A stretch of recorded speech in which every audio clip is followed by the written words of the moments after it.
Hi everyone, welcome back to Introductory Algebra. We're going to be looking in this video at really something that for a lot of people is one of their least favorite things in probably basically the whole world. We're going to be adding and subtracting fractions. So hang with me. I'm going to do a decent number of examples here because this one is really worth spending some time on. So if you are one of those people out there and you hate fractions, first of all, allow me to apologize. I love them, so I think they're a lot of fun. But I know that a lot of you don't. And so I just want to recognize that up front because this is really something that a lot of people are really just not very happy with. So anyway, let's move into it. And like I said, I'll do a bunch of examples to really try and drive this one home, but definitely feel free to come back and watch the video a few times if you have to. All right, so really we're going to do three things here. Okay, the first thing that you always have to have when you add or subtract fractions, you have to have a common denominator. Now I mentioned this in my video on multiplying with fractions. When you multiply, you don't have to have a common denominator, but this is where you have to have the numbers on the bottom have to match. If they don't match, you can't do this. Well, except that you make them without making them match first. So that's going to be our first step, to find a common denominator. Step two, we're going to add or subtract the numerators. Remember, that's the top part of the fraction. Once you have a common denominator, don't touch it.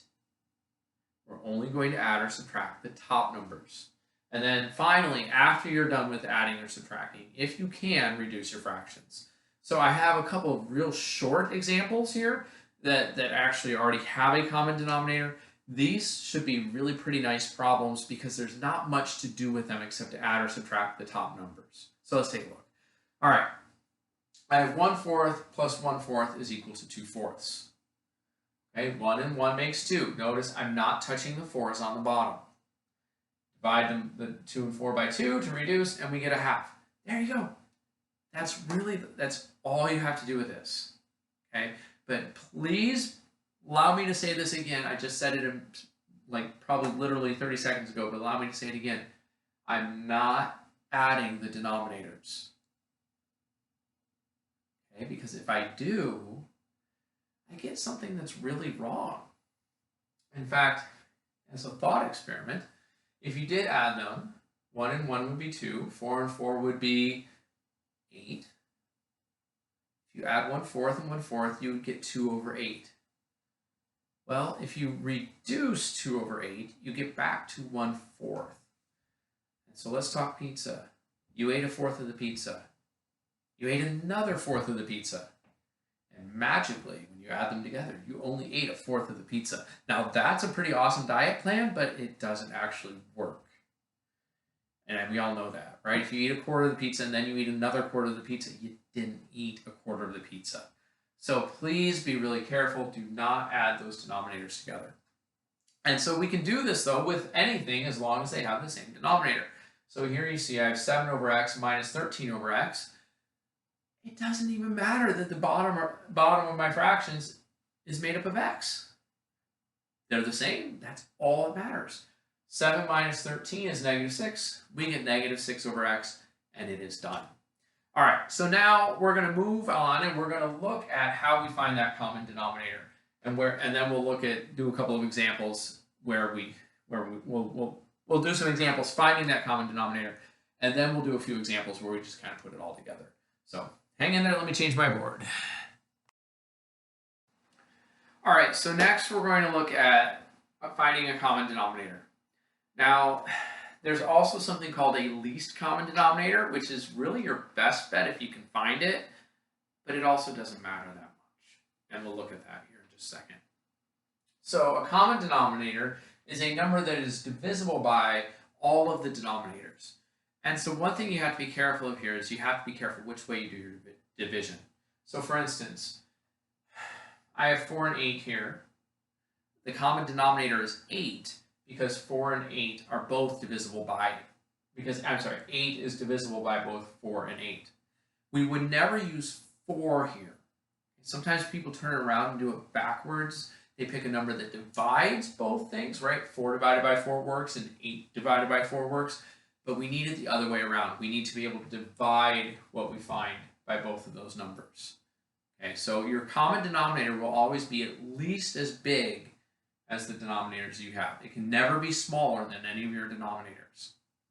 All right, so I have here two methods for finding a common denominator. There are others. Okay, some will involve prime factorizations. In fact, your book probably has a wonderful representation of how to make that work. But I'm really going to focus on these two because this is really enough to get you through fractions. So the most common method people use to try and find a common denominator is what I'm going to call inspection. Quite simply, you just stare at it until you find a number that works. Okay? So, with this example, 3/4 and 5/8, if I want a common denominator, I can probably look at 4 and 8, figure out, oh, 8 will work. Or, maybe you miss 8 and you go straight to 16. 16 is divisible by 4, 16 is divisible by 8. That would also work. You can always go bigger if you really want, although it will make the reducing less fun. So you can do inspection, and that's a super good method as long as your fractions have relatively small numbers. Okay, because let's face it, the bigger those denominators get, the harder it is to stare at it and go, oh, I know what that number should be. Yeah, I don't think so. That's not how it works. Right? The bigger the numbers get, the harder it is to actually figure out what that should be. But so you can stare at it. And the second option I'm really going to give you here, and like I said, there are other ways to do this, but the second one is to just take your denominators and multiply them together. Now, this is super straightforward, right? I have a 9 and a 15. 9 times 15, I wrote it down, is 135. There we go. There is a common denominator. And when we're adding and subtracting fractions, that's all we need to pull that off. Okay? Now, is there a better number than 135? Absolutely. Okay? 9 and 15, I promise you can find something quite a lot smaller. Find a couple of things smaller than 135 that would do the trick here. Your best bet would have been 45. But if you don't have the time to sit there and stare at it for forever, or you're just like, I don't know, just multiply them together. You will get a common denominator, and that will be enough to allow you to add your fractions together. Okay, so that's all we need. If we can get a common denominator, we can add and subtract fractions. But if you don't have one, you can't add or subtract. Okay, you have to get that first. Not possibly stress that enough. This is where we have to have those common denominators.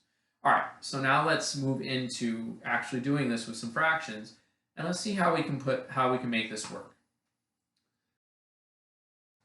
All right, so here's my first example for actually doing the addition with fractions that don't have the same denominator.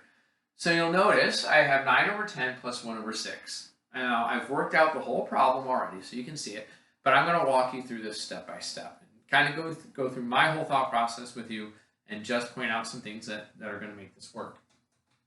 All right, so first of all, I need a common denominator. I chose the inspection method. Okay, you could do 10 times 6 and get 60.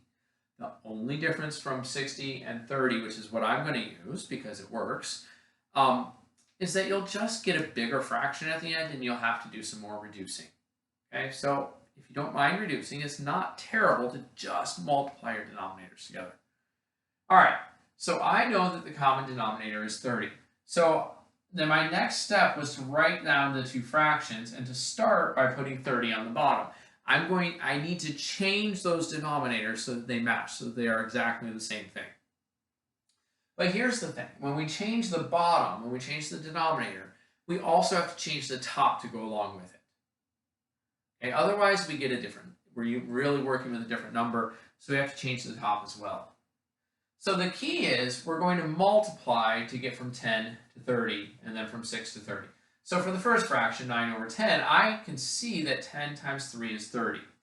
Now, what happens if you don't know what you're multiplying by? Do a division problem. 30 divided by 10 would give us this 3. Now we know we're multiplying by 3. So 9 times 3 is 27. Then I do the other fraction. How many times does 6 go into 30? Again, if you don't know what you're multiplying by, just turn around and divide. 30 divided by 6 is 5, so I'm multiplying by 5. 1 times 5 is 5. So now you can see I have 27 over 30 plus 5 over 30. 27 plus 5 is 32. So I have 32. Notice again, I didn't change my denominator here when I added. Both of those numbers are divisible by 2. We end up with 16 over 15. And that's our answer. All right, we're going to do one more example. Okay, so I have another example on the board. Negative 9 over 20 minus negative 3 over 35. So the first thing I want to point out is I kind of cleaned this up a little bit. I saw the minus and a negative, and I know that when I have subtraction with a negative, it's going to change it into addition.